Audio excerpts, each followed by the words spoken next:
It's been a very interesting last 15 years. And because we are the kaitiaki of this place, we want to know as much about it as possible.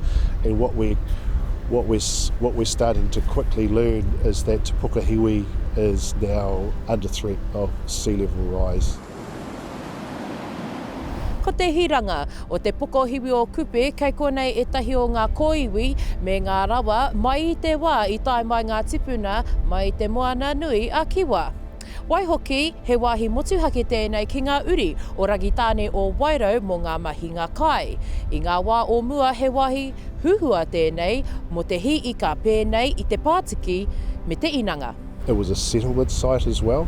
For most people, they'll recognise Te Pokohiwi or Wairau Bar as the archaeological site. For us, it's wāhi tapu. The history of this place encapsulates all of those things that happened to us. So, if you go back 800 years, it's believed that the first settlement site for Polynesian ancestors arrived here. Nā runga i te piki haere o te moana, hei tā kōrero, he tauira hydrodynamic tā te iwi, hei aro tutuki i ngā āhuatanga o Te Pokohiwi. The modelling showed that around 2100 we can expect that the sea level in the area will have risen by around 1 metre, and that could see in a 1 in 100 year storm event 75% of the site inundated. That's a computer model that essentially scientists are able to use, researchers are able to use.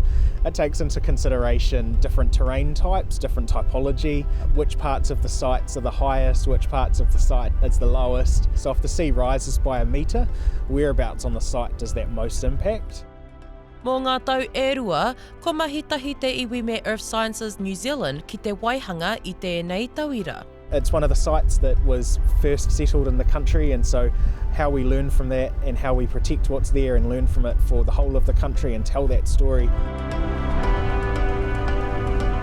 Ahakoa e rangirua ana mō te anamata, e ai ki a Rangitāne o Wairau mā te marama i ngā tūraru o Naia nei he tepe whakamua hei tiaki i Te Pokohiwi o Kupe mō a pōpō.